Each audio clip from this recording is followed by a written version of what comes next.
دیکھنے اور سننے والے کو میری طرف سے السلام علیکم ورحمۃ اللہ وبرکاتہ۔ رمضان المبارک کی گھڑیاں تمام سامعین کو بہت بہت مبارک ہوں۔ سامعین کرام، یہ رمضان المبارک کی گھڑیاں ہیں اور انتہائی بابرکت۔ واللہ اگر ان کی عظمت کو، ان کی فضیلت کو، ان کی برکات کو اگر ہم جان لیں تو ایک لمحہ بھی ضائع نہ کریں، اور رمضان المبارک کی ہر گھڑی کو غنیمت سمجھتے ہوئے اس کے اندر عبادت کریں، دعا کریں، رب کو راضی کریں۔ جس طرح کہ رسول اللہ صلی اللہ علیہ وسلم کے فرمان کے مطابق آپ نے فرمایا کہ جو بندہ اپنی زندگی کے اندر رمضان المبارک کو پا لیتا ہے اور پھر رب کو راضی کر کے عبادات کے ذریعے، دعاؤں کے ذریعے، توبہ کے ذریعے اپنے رب کو راضی کر کے جنت کو حاصل نہیں کر لیتا تو وہ اس کو ملعون کہا گیا، اس کو لعنت زدہ کہا گیا۔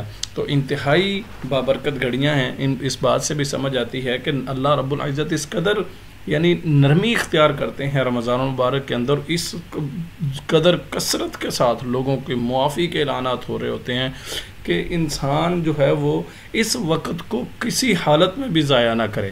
یہ آپ صلی اللہ علیہ وسلم کا بہرحال سبق تھا ہمارے لیے۔ تو نبی صلی اللہ علیہ وسلم کے ایک اور فرمانے کے مطابق کلو بنی آدم خطاؤن، یعنی ہر بندہ خطا کار ہے۔ سامعین کرام، اللہ سے توبہ کے دروازے ہر وقت کھلے ہیں۔ رمضان المبارک کی گھڑیوں کو بھی جن لوگوں نے خاص کر دیا ہے کہ پہلا عشرہ فلاں کام کے لیے، دوسرا فلاں، تیسرا فلاں، یہ بھی صحیح نہیں ہے۔ پورا رمضان المبارک مغفرت کا ہے، بخشش کا ہے، رحمت کا ہے، توبہ کا ہے۔ پورا رمضان المبارک ہر طرح کی اللہ رب العزت سے رحمت کو سمیٹنے کا وقت ہے، لمحے ہیں۔ تو سامعین کرام، اللہ رب العزت معافی کے اعلانات کرتے ہیں۔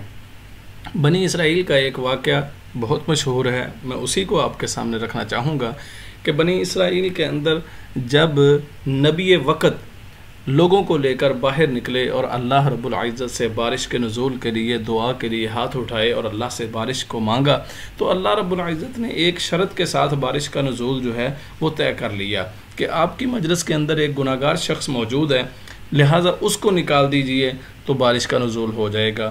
ابھی کوئی شخص مجلس سے نکلا نہ تھا کہ رحمت کا نزول شروع ہو گیا، بارش شروع ہو گئی۔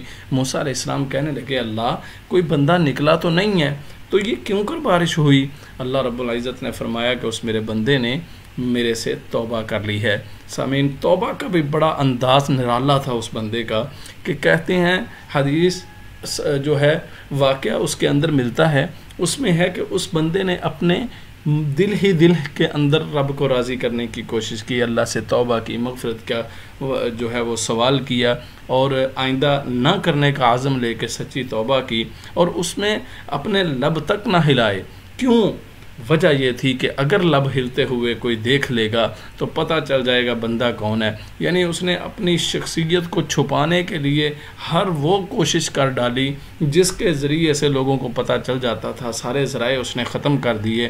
تو اللہ رب العزت سے وقت کے نبی جو ہیں وہ پوچھ رہے ہیں اللہ بندہ کون ہے؟ اللہ رب العزت فرماتے ہیں کہ نہیں، میں وہ بندہ نہیں بتاؤں گا۔ کیوں؟ بندہ کیوں نہیں بتانا؟ ہاں، یہ بڑا اہم سوال ہے۔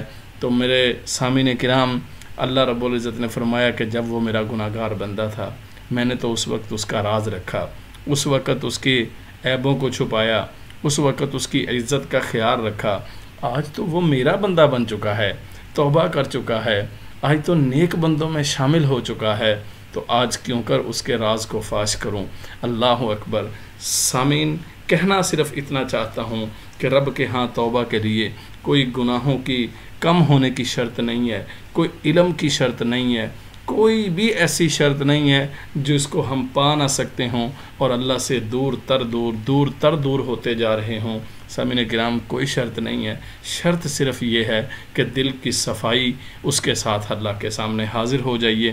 اللہ کے سامنے جو دل کی صفائی کے ساتھ حاضر ہو جاتا ہے، اللہ اتنا خوش ہوتے ہیں جب بندہ کوئی مڑ آتا ہے اللہ کی طرف، گناہوں سے منہ موڑ لیتا ہے، اللہ کی شفقت کے نیچے آنے کی کوشش کرتا ہے، رحمتوں کو سمیٹنے کی کوشش کرتا ہے، تو پھر اللہ رب العزت اتنے خوش ہوتے ہیں کہ حدیث سنتے ہیں ہم کہ اللہ کہتے ہیں جس طرح ایک بندے کے صحرا کے اندر سواری گم ہو جائے اور اتنا پریشان کہ بس سمجھے کہ اب تو موت ہی موت ہے، تو موت کو بس انتظار موت کی کر رہا ہے کہ اچانک بہت غم بھی جب ہو تو کبھی نیند آ جایا کرتی ہے، جب نیند آ گئی، اونگ آ گئی، اس کے بعد اٹھتا ہے تو دیکھتا ہے وہی سواری، وہی کھانے پینے کی اشیاء جن کے لیے وہ زندگی کی بازی ہارنے کے بارے میں سوچ رہا تھا، وہ سب کچھ اس کے سامنے ہے۔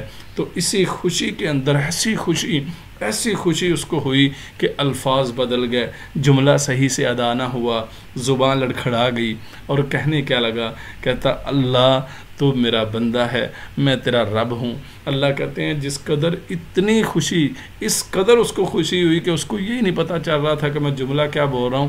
اللہ فرماتے ہیں مجھے تو اس سے بھی زیادہ خوشی ہوتی ہے جب کوئی بندہ میری طرف لوٹ آتا ہے، گناہوں کو چھوڑ دیتا ہے۔ آئیے رب سے وعدہ کیجئے، اپنے ہاتھوں کو بلند کیجئے، پھیلائیے جھولی کو پھیلا کے رب کے حضور دعا کیجئے، اللہ یہ رمضان ہم نے پا لیا، اور رمضان پایا کس حالت میں ہے؟ آج سچی بات ہے کہ جس قدر ہم عبادتوں سے محروم ہو چکے ہیں، اجتماعی عبادات سے محروم ہو چکے ہیں، اس سے لگتا ہے کہ یہ رمضان پہلے جیسی رحمتیں سمیٹنے کا سبب نہ بن سکا۔ تو آئیے اللہ کے حضور انفرادی دعائیں کریں، اور واقعہ یہ توبہ کا وقت ہے۔ اگر آج بھی ہم نہیں بدلتے، آج بھی اگر نہیں بدلتے تو پھر کب بدلیں گے؟ آئیے وقت ہے، اپنے گناہوں سے توبہ کیجئے۔ کرونا جیسی بیماری ہم پر مسلط ہو چکی، اس سے نجات کے لیے دعا کیجئے۔ یقیناً رب کے سامنے جب ہاتھوں کو پھیلایا جاتا ہے تو اللہ کہتے ہیں کہ میں اپنے بندے کو خالی ہاتھ موڑ دوں، مجھے تو اس سے شرم آتی ہے۔ والسلام ورحمۃ اللہ وبرکاتہ۔